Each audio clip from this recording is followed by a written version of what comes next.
मुगल काल में, मुगल दरबार में उनके महत्व को समझता था। जो औरंगजेब के विषय में आपने जाना, छावा मूवी में आपने सुना भी होगा। लेकिन एक दूसरा रूप देखिए, जो उसके बड़े भाई थे उनका नाम था दारा शिकोह। और दारा शिकोह जो थे वो बड़े दार्शनिक थे और हिंदू संतों के प्रति बड़े आग्रही थे, मतलब बड़े विद्वान थे। मतलब जिस धर्म तक आप पहुँचे होंगे ना, वो उससे बहुत ज़्यादा जानते थे हिंदू धर्म के विषय में।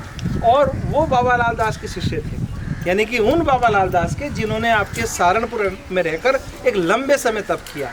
तब का एक और महत्वपूर्ण बात बताऊं कि आपको एक कहावत है यहाँ कि बाबा अक्सर कर गंगा तक पैदल जाया करते थे स्नान के लिए। लोग तो कहते हैं प्रतिदिन तो संभव नहीं है पैदल जाए और आए आदमी, लेकिन वो अक्सर जाते थे। तो एक बार उनके स्वप्न में आया कि बाबा जी इतनी दूर तक जाते हैं लालदास जी, तो क्यों ना गंगा जी ने सोचा कि मैं यहीं पे इनके उपलब्ध हो जाऊं।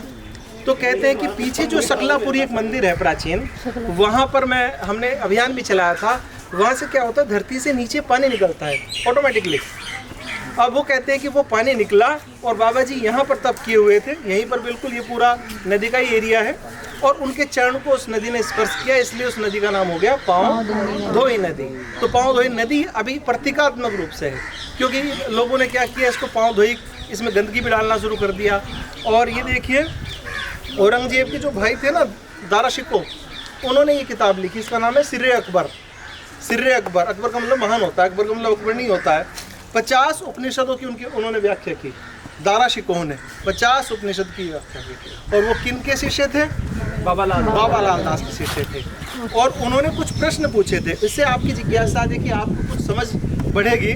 मैं बिल्कुल बात बताऊंगा आपको। उन्होंने कुछ प्रश्न किए थे बाबा लाल दास से, ये मेरी किताब है जो मिनिस्ट्री ऑफ कल्चर से प्रकाशित हुई। उन्होंने पूछा दारा शिकोह ने बाबा लाल से कि संसार और दौलत किसे कहते हैं।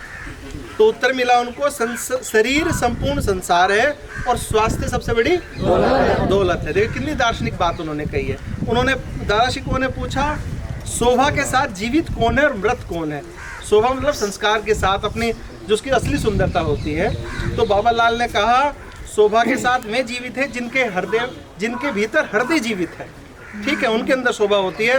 और शरीर मरा हुआ है, मृत वे हैं जिनका दिल मृत है और शरीर जीवित है। कितनी गहरी बात कही है। दारा शिकोह ने कहा कि सुनना और कहना कहाँ उचित है। भाई कोई देखिए, सुनना और कहना आप यहाँ सुन रहे हैं, मैं कह रहा हूँ, हो सकता है शिवधाम में ये आवश्यक थी क्योंकि तपोभूमि है। तो उत्तर है सुनना तो गुरु से उचित है और उस व्यक्ति से उचित है जो अपने से अधिक आयु वाला हो, और कहना उससे उचित है जो सुनना चाहता हो, यानी कि जिसके अंदर जिज्ञासा हो, जिसके अंदर ज्ञान की पिपासा हो। ये बाबा लाल कह रहे हैं। आप देखिए कितने बड़े आध्यात्मिक संत थे। फिर दारा शिकोह ने कहा अगर कोई जिज्ञासु न हो और बेकार बातचीत करे तो क्या करना चाहिए। उन्होंने कहा खामोशी। फिर खामोशी बेहतर है। बाबा लाल ने कहा इंद्रियों, दारा शिकोह ने पूछा पुरुष और महापुरुष किसे कहते हैं। तो बाबा लाल कहते हैं इंद्रियों ने जिसे जीत लिया वह पुरुष है और जिसने इंद्रियों को जीत लिया वह महापुरुष है। और अंतिम प्रश्न था उनका इस दार्शनिक वार्ता में, ध्यान और समाधि क्या है। ध्यान और समाधि, ठीक है, आप तो सोचते समाधि कैसे मान, लेकिन वो दार्शनिक बाबा थे ना। उन्होंने कहा ध्यान पकड़ना है, किसी चीज़ को ग्रहण करना, और समाधि छोड़ना है, सब कुछ छूट जाए, हर मोह छूट जाए।